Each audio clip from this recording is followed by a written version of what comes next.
that they love Dunedin because it's a place like nowhere else in New Zealand, in that its people are the friendliest people. And then they were like, either you're going or you're not going to university. And I was like, oh, okay, whatever. It was like a whole back and forth. I love my parents. I will clarify this now. No disrespect, mom and dad. Yes, it is very hard and it is very courageous that, like, knowing, oh, this is going to be very difficult, but I'm going to put myself out there anyway. Yeah, exactly. And it just makes you feel so powerless, you know, hearing this and not being able, you don't know the subject, you don't know what to say, you don't know. So it just made me want to be able to, that's something about me as well. I don't like feeling so powerless that I can't do anything. So this applies to everyone, not just MUSA or even the university. People tend to stick with what's familiar. That's right. People don't really like change. That's right. So I would say, I recommend that you take that risk. You take that step. You take that chance. Welcome to Talk with the Courageous Heart. I'm glad you are here today. Let's take a moment to breathe, settle in, and begin today's conversation. Kia ora whanau, welcome to another brand new episode of Talk with the Courageous Heart. As I promised you last time, I have another Courageous Heart. Very small introduction before I get this person in. This person is from Otago University. He's a student, and I invited him because I really need that perspective of a young student, how it's like to be a young student. And I believe that, you know, through this conversation, at least even one person, we can inspire one person. That'd be more than enough. So without further ado, I would like to invite Hamza. Take a seat, bro. Assalamualaikum. Take a seat. How are you, Hamza? I'm doing good. Yourself? Doing great. Thank you so much for asking. Look, thank you so much for saying yes and thank being you for here inviting today. me. No, thank you so much.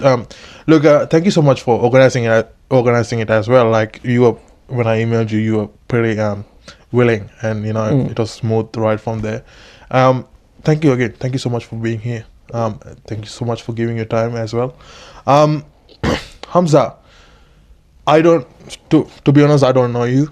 Before I go there, I just want to explain people what this podcast is about.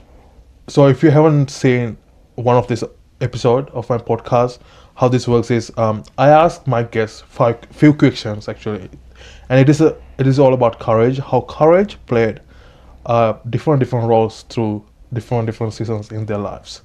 So Hamza, again, as I mentioned you before, I don't know you, and people who's gonna watch this might not know you as well. So if I ask you, who are you? How would you describe yourself? Honestly, I always find it difficult to talk about myself. I don't really like talking about myself. It's been a hard question. Even in an interview, like I just feel like I'd rather talk about anything else. Yeah. I would say, I don't know how to, like, I'm a Palestinian-Kiwi, so I have the different perspectives. I'm currently studying pharmacy at the University of Otago. This doesn't really tell you about me as a person, it just tells you what I do. But I've always wanted to have a role in the community around me, or in the world that I see it, which is why I have pursued the role as a MUSA committee member, which is why I'm here today. I've also just done a lot of volunteer work around, just happy to put myself out there. And thank you for that beautiful explanation. If you're ready, I'm ready to dive into our first question. Is that okay with you? Yeah, sure. So, you know, as I mentioned to you before, this podcast more kind of focused on courage. So can you please tell me what courage means to you in your own words? And also, can you take me to a place where you had to be courageous? That's a funny question, because courage is such a unique word that it can have different meanings for everyone. Like, I feel like in this world that we're living in, it takes courage to get out of bed sometimes. I agree. I agree. So it's difficult to give one scenario where I've been courageous. For me, I truly feel like courage is just about expressing yourself and not shying back from having your voice heard, from standing true to yourself and to your values. That's what I feel like being courageous is, personally. And I can't agree with you more, and I agree. And can you give me a moment where you had to act like we had to be courageous in order to overcome a challenge?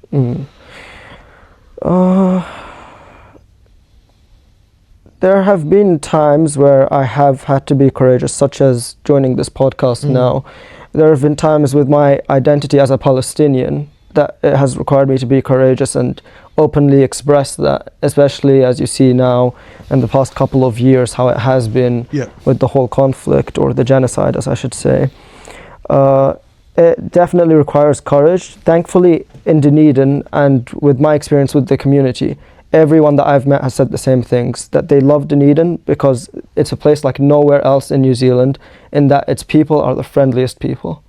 And I truly, in my 1.5-ish years now in Dunedin, I can only think of 2 bad experiences I've had with strangers. The rest has been overwhelmingly positive. Yeah. So it's been great from that aspect. Yeah, and like thank you for sharing that. Can I ask, where are you from? Like, where did you live before you coming down to Dunedin? That's a funny question. So I was originally born in the Gaza Strip. Okay. And then my dad got a job in Napier, New Zealand. Okay. Oh yeah.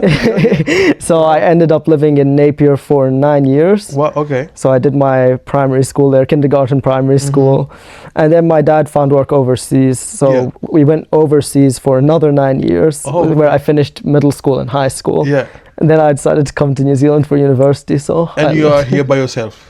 Yeah, I've got 2 older brothers. Okay. So they went to university before me. They also went in New Zealand. Yeah. But one graduated in Auckland, one graduated at Otago. But currently I'm by myself here. Oh, okay. and that takes courage too. Just like, being here by yourself, and even though you know that you've been. You never been here before? Have you before? No, I'd never been to Dunedin before coming here. It's a whole different experience as well. Like, thank you for being honest and sharing with us. Look, I just want to take this back to your journey to university. Was there a moment where that transition really challenged you or pushed you out of your comfort zone? Honestly, there was many moments before I started the journey, during the journey, and even now at university. So I would say before, my parents really wanted me to go into medicine. Oh, I see, okay. Yeah, but at the time, this was before I went to university, I wasn't ready to make that commitment myself. And I was like, I don't really want to. Then they were like, either you're going or you're not going to university. And I was like, oh, okay, whatever. It was like a whole back and forth. I love my parents. I will clarify this now. No disrespect, mom and dad. But so I ended up being like, okay, I'll take a look. I'll do health science and see what I get. So I came down here for health science, and it's just by talking to people. I met this beautiful soul, like woman with a beautiful soul in Dunedin. She was maybe in her 60s, 70s, and she just walking, she just stopped by and she started talking to me, and she started giving me encouragement on, like, you just hear all these stories from people about their personal health or about their relatives or their friends, and it makes you want to be able to do something for them, even if it's just a brief interaction. At least that's what I've found. So that encouraged me to go through health science, and I didn't want to make the commitment to medicine still. Like, it is a big commitment. I didn't feel myself ready to put myself through that. So I have settled on pharmacy now.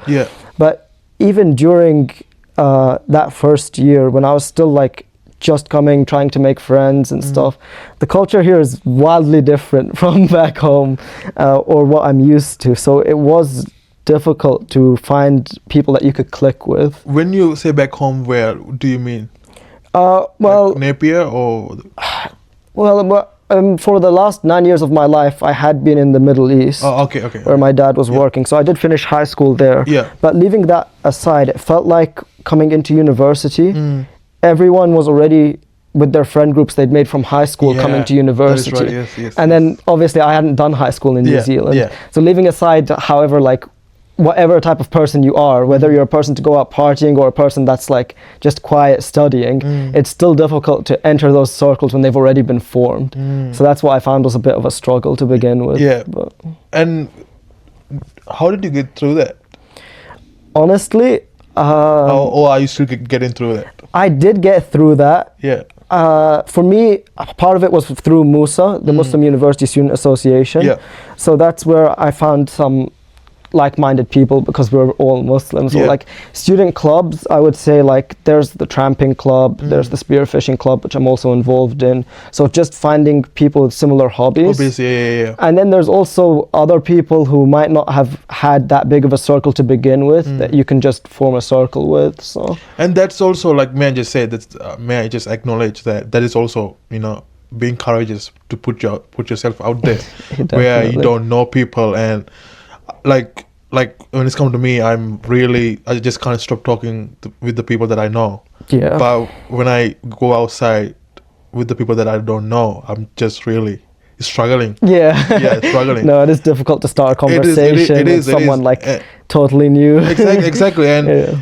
and I've been there, and let me just acknowledge that it is very hard, and it is very courageous that, like, knowing, oh, this is going to be very difficult, but I'm going to put myself out there anyway. Yeah, exactly.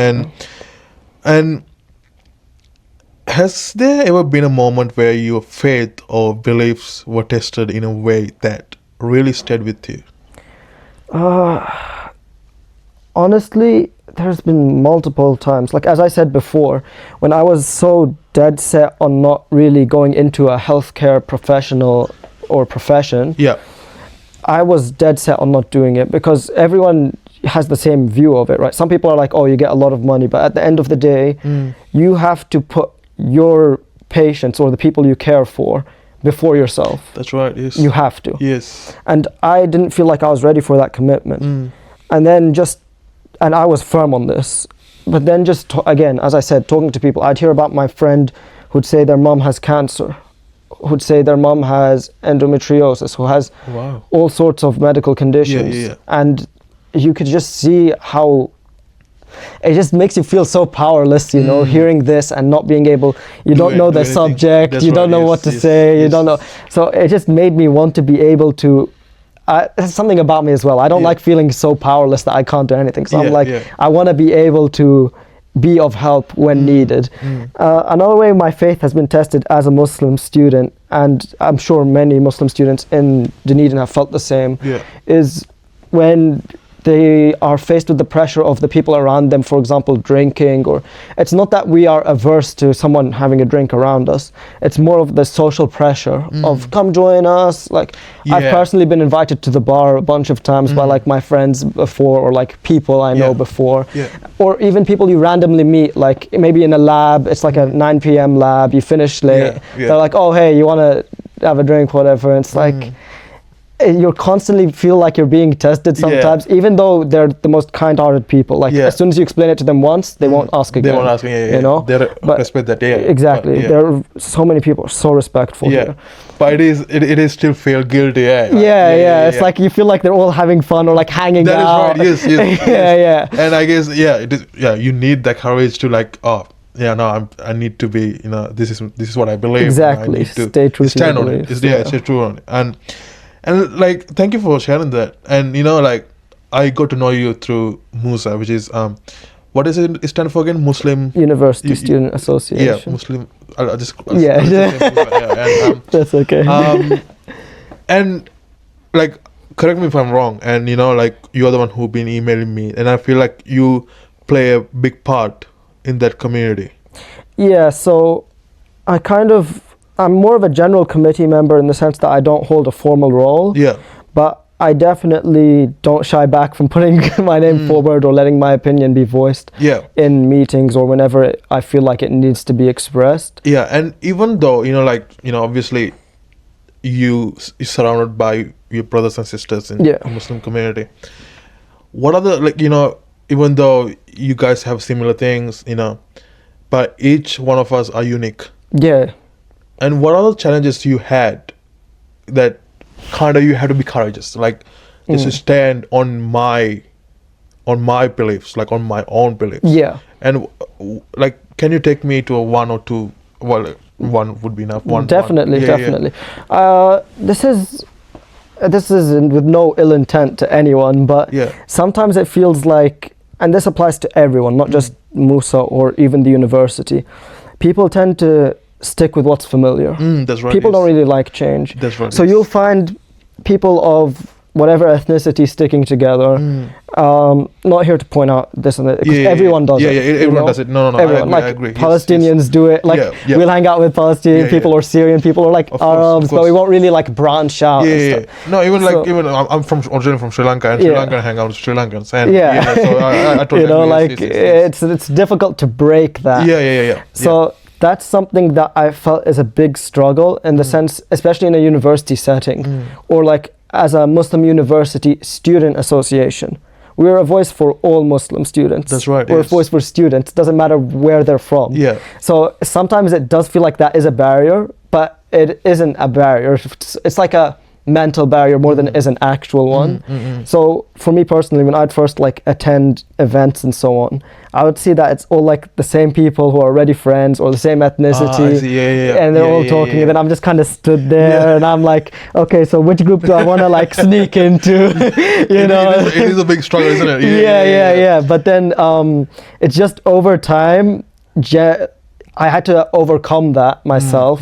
I had to like put myself out there, be like, oh, what are you guys studying, so on. And then I ended up as a committee member. I put myself forward, and it really is just a mental barrier. Like, if you put yourself out there, and this applies for everyone, not just in the sense of MUSA. Put yourself out there, and you will find people. That's it. It's all in your head. It's all in your head. That is right. Actually, like it's sometimes we make this biggest fear in our head. It's not that big in real life. It's easier said than done, of course. Because it's so easy to just get so in your head about like whatever it is, social interaction, even looking at a menu before you order, you know? Exactly. You're like, oh, I'm standing in line too long, the people behind me, I should just order whatever. But it just like, no one's thinking that way but you. You've got to chill a bit, refocus. And like we had the same kind of situation. Like everyone here in this room, you can see, we all work in dental services, and I just had this patient, this kid actually, like I would say 4 or 5 years old, that required filling. And therapists need to put that tooth to sleep, which requires LA anesthetic. But this kid is so anxious, as usual, and his mom was trying hardest. He tried her hardest to say, "Oh, it's not that scary. It's not that scary." But then somehow we were able to get him to do it. Probably after many convincing, and then mom said the same thing that you said. You know, see, like I'm not gonna tell kid's name, but professionalism. See, son, I told you it's not that scary. You just made your mind. In your mind, you just make it like it's the biggest scary thing in the world, but it's not. It didn't even hurt you. Like, and that's the same thing as. Sometimes it's our mindset that we think, oh, it's gonna be so scary, but in actual reality it is really not. But sometimes your mind can be so stronger, and keeping us away from our goals. Again, that is it for me. I feel like I was talking a lot, but anyway, we just focus on future now. Looking ahead. What is something you need to take a risk on, even if part of you is afraid of it?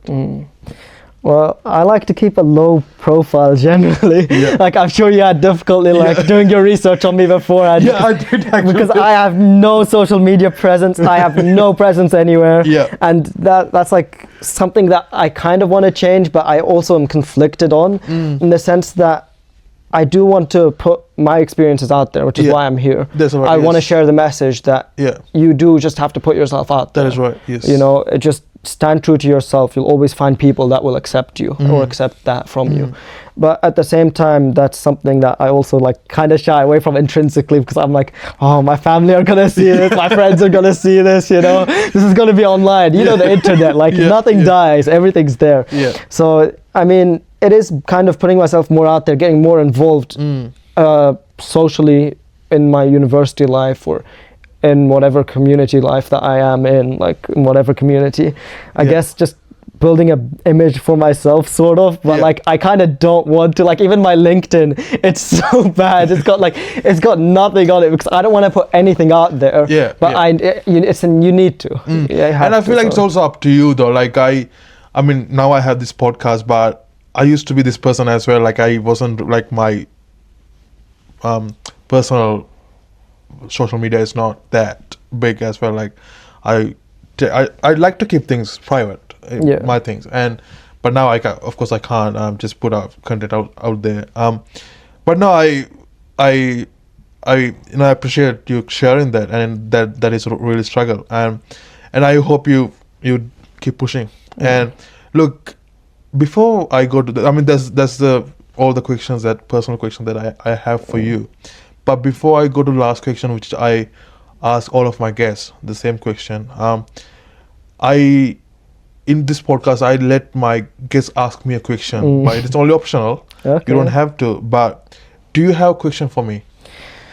If there was one thing you could make everyone do outside of this podcast, like not just watching the podcast, but, you know, if you could make someone do or everyone do this one thing in their life, what would it be? Or that you recommend they do if you couldn't make them do it? It is a really good question. I would say I recommend that you take that risk. You take that step. You take the chance. I would say, a lot of people think that they won't take that chance because they think it won't work out. They presume it won't work out. If you presume it won't work out, you owe it yourself to presume also it will work out. Yeah. And I think that would something I would say, take that leap of faith, take that chance, take that risk. If you fail, you fail. You will redo it again with that lessons. And I'm hoping I give you fair answer. No, that's and so that I think that is my answer. And what would you say? Like, would you agree with it? Or? I would agree with that. Yeah. Like, I feel like it kind of echoes with my main belief of just putting yourself out there, just being yourself, putting yourself out there. Take that risk, you know, go against whatever you've been pressured to do or you feel like you're pressured to do. Do what you want to do. That's right. And thank you so much for that amazing, the whole conversation. And again, bro, just want to acknowledge that the courage that you have to be here today. And, you keep putting yourself out there, and you keep, and this is also example. And thank you. I know you're not a big social media guy, and I know you had those, as you mentioned, you had those thoughts. Or you might. I mean, for me, trying not to keep big on social media, it stems from, I guess, from my background itself, and even from my identity. Yeah. In the sense that, as a Palestinian, you don't want to make big waves or whatever it is. You want to keep a low profile. Yeah. Or you're intrinsically suffocated into keeping a low profile. That's why even now in New Zealand, I'm shocked when people openly come up to me and they're openly criticizing the illegal occupation and stuff. Yeah. I'm like, if you see around the world, that doesn't happen. Like, we're used to just staying quiet about it. That's what it is. It's kind of beaten into us to not speak up about it. You're not allowed to speak up about it. You're not allowed to do this. So even now, I feel like I shouldn't put myself out there too. I should just keep a bit of a low profile. And even as a Muslim in Dunedin, in New Zealand, you know, like we're so used to saying inshallah at the end of a sentence, you know, and I've kind of like had to hold that back a bit. Sort of like the direct translation is God willing, right? And then we'd use it in a sentence as you would say hopefully. Like hopefully I'll be able to this. We'll say inshallah I'll be able to do this. But it's just like you feel like just saying that in itself, it just like causes a reaction, or you don't know what it could cause, you know, just not even English or white person, or just with the current climate of things, you know how it is. But just to go back to that word, you say inshallah. Inshallah. Can you pronounce it slowly? Sorry, I speak quickly. That's okay. No, inshallah. Inshallah. Insha, which means if God, willing, and then Allah, God. So. And I didn't know that is what that means, and that is a really meaningful thing, like God willing, and I love that.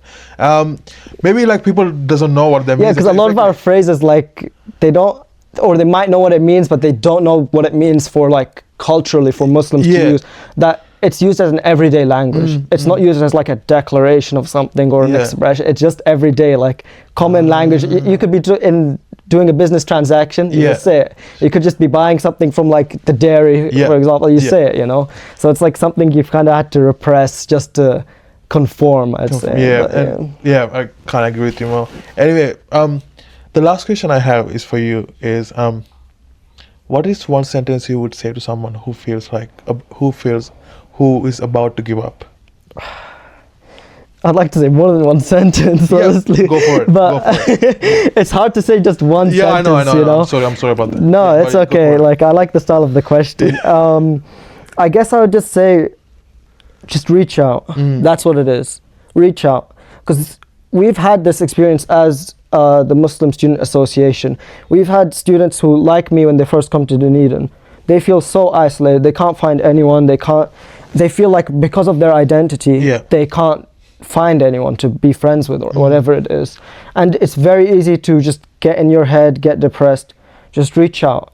It's difficult to do. I understand it's so difficult to reach out. It's so easy to just say reach out. Yeah, that's right. But genuinely, every time that people have reached out, like I know people from the committee who are like me. They had no one. They'd show up. They'd just stand in the corner at the events. Now they're like leading the committee. So just by reaching out, just by getting to know one person, that one person will let you know another person. So and it just branches exponentially. And I think it's going back to this the core message that we were talking about, put yourself out there. Exactly. And look, thank you for the beautiful and amazing things that you shared today, and I really value that. I really value your time. And thank you for letting me be here and speak. Yeah, thank you so much. Thank you so much. Like spending time here and like being willing to be here, and even the communication between us, it was very smooth. And thank you so much for that flexibility as well. Just want to say, I don't know when I'm gonna see you again, but I wish you nothing but the best. Likewise. And again, for the people who's tuned in today, thank you so much for watching. I'll leave you with a promise and hope that I would be back with another courageous heart.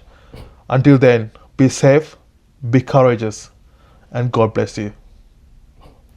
Thank you so much, man. Sweet. Thank you so much. This podcast is still growing, so every follow and share truly means a lot. Thank you for listening to Talk with a Courageous Heart.